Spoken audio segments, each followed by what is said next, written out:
عليكم، ان شاء الله قاعد تكونوا غاية دائما. في زمن غلاء المعيشة جيتكم بورك كريسبي شو اقتصادي جدا. تبعوا معايا.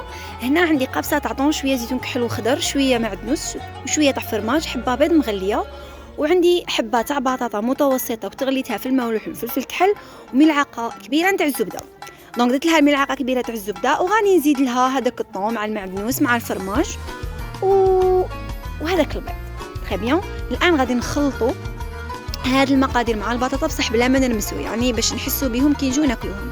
انا كانت عندي كميه تاع الدجاج كنت طيبته، نتوما تقدروا ما تزيدوش، يعني هذا ما داخلش مع الوصفه. انا غير ندير هذاك الحشو تاعي. هنا حكمت البوراك تاعي كما راكم تشوفوا، راني ندير مثلثات مع البطاطا بهذه الطريقه. راني نشكل في المثلثات تاعي. بعد ما كملت البوراك تاعي بهذه الكميه عطاتني 15 بوراكه زاكيه، يعني مشبعه معمره غايه الغايه. هذا الحشو يعني تقدروا تقسموه على 2 جوع لما كنتوش بزاف.